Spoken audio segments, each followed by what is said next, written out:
Hello everyone. So today we are going to be learning how to create a script for primary school children with educational content. So you could be using this script for a play, maybe a puppet show, perhaps a PowerPoint, or you could actually use it for a Kamishipa story. Any kind of script is like any kind of story. It needs a very good beginning, a good middle, and a good end. So your beginning and your end is as important as the content of your story.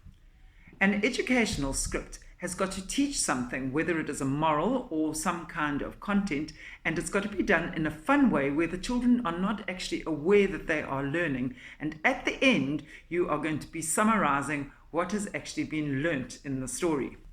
You are going to need appealing characters and an appealing storyline that is aimed at your target audience age group.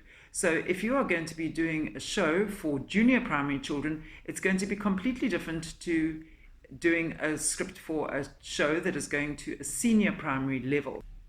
Children love familiar things, so perhaps you could base your characters on characters that are already known to the children, like fairy tale characters, or perhaps from TV shows or from movies, for example, like SpongeBob, or it could be a superhero, that sort of thing that they can actually relate to.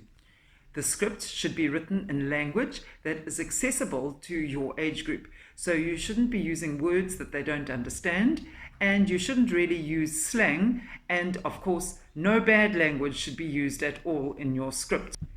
Educational scripts should definitely not contain any violence, and we should really have a positive ending to the end of whatever script you have. Children like things to be tidied up at the end and not to end on a pessimistic note.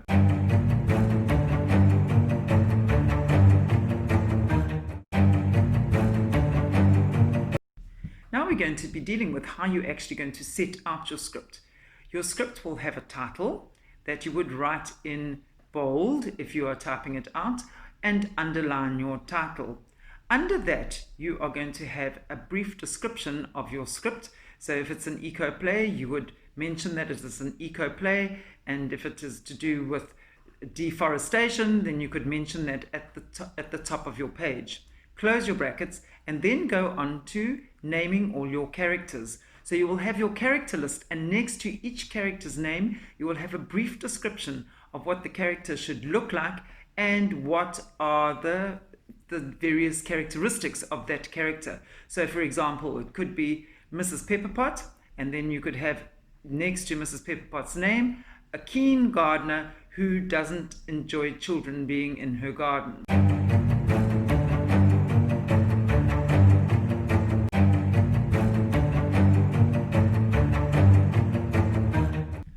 After the character list, you might have stage directions to introduce your whole script. So these would be put in brackets, and it could be something like this. Mrs. Pepperpot is found in her garden pruning her roses, and then you would close your brackets.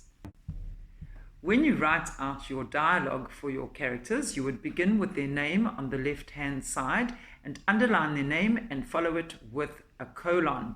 You're then going to write out the dialogue that they say. Leave a line, and then you will put your next character's name, and in the same kind of format, you will write out their dialogue and then leave a line. So in other words, there are going to be lines left between each of the character speeches. You may put in stage directions to explain actions that are not said. So it could be things like, he laughed with a loud snort, and then close brackets, or Sally got up from the table and moved across the room, and then close your brackets. So your stage directions are anything that a character doesn't actually mention and you feel is important for the audience or the reader to know. At the end of your educational script, you are going to summarize what the children are supposed to have learned. So it could be something like this. So remember, every time you think of leaving a tap on, don't. We need to save water. Okay, so it could be anything as long as the lesson is clear at the end of the script. Your script should not be too long. I would say between 2 to 4 minutes is maximum time.